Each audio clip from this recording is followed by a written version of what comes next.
Good evening प्यारे बच्चों, आपका स्वागत है हमारे प्यारे से YouTube channel real education class 10th में। मैं आशा करता हूं कि बच्चों आप सभी अच्छे होंगे और अपना पढ़ाई अच्छे से कर रहे होंगे।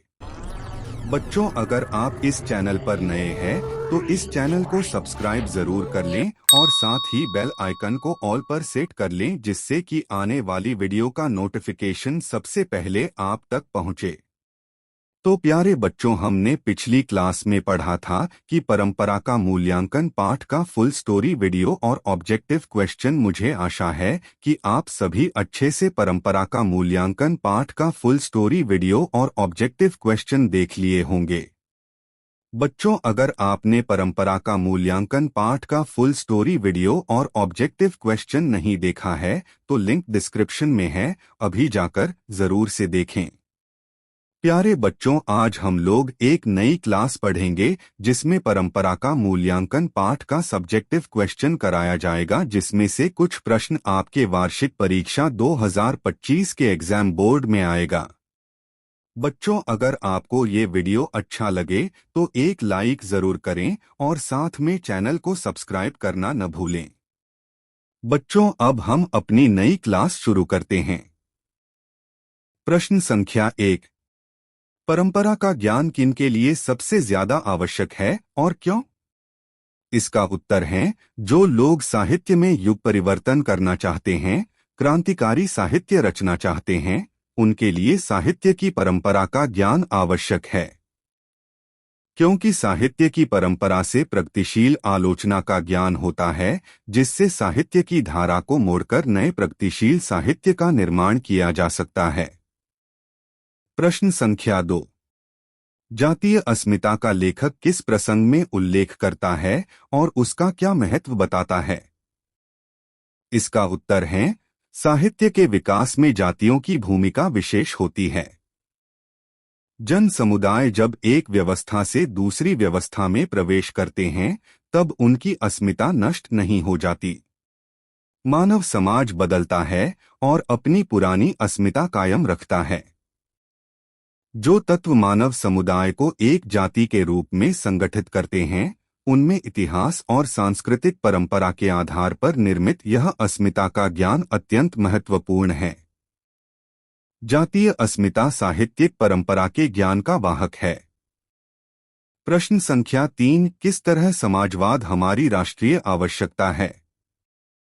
इस प्रसंग में लेखक के विचारों पर प्रकाश डालें। इसका उत्तर है लेखक के अनुसार पूंजीवादी व्यवस्था में शक्ति का अपव्यय होता है। देश के साधनों का सबसे अच्छा उपयोग समाजवादी व्यवस्था में ही संभव है। अनेक छोटे बड़े राष्ट्र समाजवादी व्यवस्था कायम करने के बाद पहले की अपेक्षा अधिक शक्तिशाली हो गए। भारत की राष्ट्रीय क्षमता का पूर्ण विकास समाजवादी व्यवस्था में ही संभव है। वास्तव में समाजवाद हमारी राष्ट्रीय आवश्यकता है। प्रश्न संख्या 4। परंपरा के मूल्यांकन में साहित्य के वर्गीय आधार का विवेक लेखक क्यों महत्वपूर्ण मानता है? इसका उत्तर है लेखक के अनुसार परंपरा के मूल्यांकन में साहित्य के वर्गीय आधार का ज्ञान महत्वपूर्ण है। इसका मूल्यांकन करते हुए सबसे पहले हम उस साहित्य का मूल्य निर्धारित करते हैं जो शोषक वर्गों के विरुद्ध जनता के हितों को प्रतिबिंबित करता है। इसके साथ हम उस साहित्य पर ध्यान देते हैं जिसकी रचना का आधार शोषित जनता का श्रम है। प्रश्न संख्या 5। साहित्य के निर्माण में प्रतिभा की भूमिका स्वीकार करते हुए लेखक किन खतरों से आगाह करता है? इसका उत्तर है लेखक साहित्य के निर्माण में प्रतिभाशाली मनुष्यों की भूमिका निर्णायक मानत हैं। लेकिन उन्होंने इस संबंध में सावधान किया है कि ये मनुष्य जो करते हैं वह स्व अच्छा ही होता है, यह आवश्यक नहीं। उनके श्रेष्ठ रचना में दोष नहीं हो सकते, ऐसी कोई बात नहीं। उनके कृतित्व को दोषमुक्त मान लेना साहित्य के विकास में खतरनाक सिद्ध हो सकता है। प्रतिभाशाली मनुष्यों की अद्वितीय उपलब्धियों के बाद कुछ नया और उल्लेखनीय करने की गुंजाइश बनी रहती है। प्रश्न संख्या 6। साहित्य का कौन सा पक्ष अपेक्षाकृत स्थायी होता है? इस संबंध में लेखक की राय स्पष्ट करें।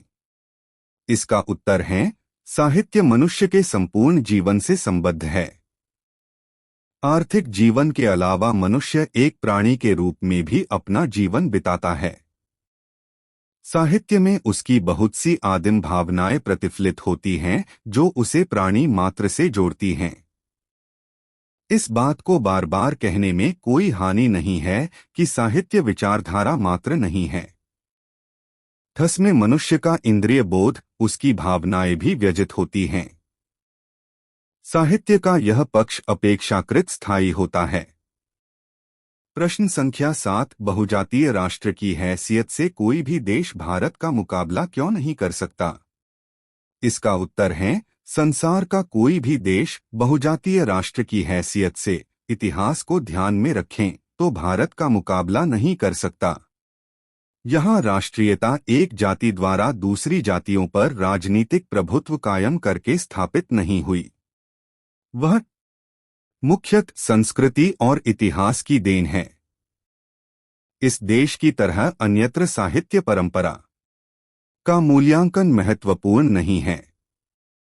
अन्य देश की तुलना में इस राष्ट्र के सामाजिक विकास में कवियों की विशिष्ट भूमिका है। प्रश्न संख्या 8, राजनीतिक मूल्यों से साहित्य के मूल्य अधिक स्थायी कैसे होते हैं?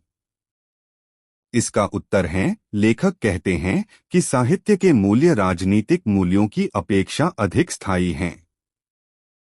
इसकी पुष्टि में अंग्रेज कवि टेनिसन द्वारा लैटिन कवि वर्जिल पर रचित उस कविता की चर्चा करते हैं जिसमें कहा गया है कि रोमन साम्राज्य का वैभव समाप्त हो गया, पर वर्जिल के काव्य सागर की ध्वनि तरंगे हमें आज भी सुनाई देती हैं और हृदय को आनंद विह्वल कर देती है।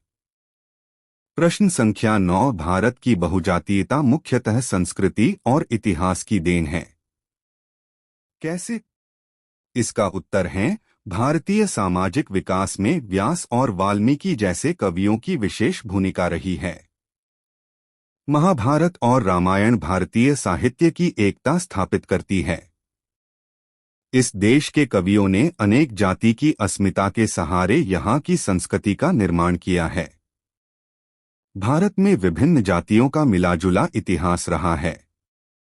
समरसता स्थापित करना सिखाया है। यही भाव राष्ट्रीयता की जड़ को मजबूत किया है।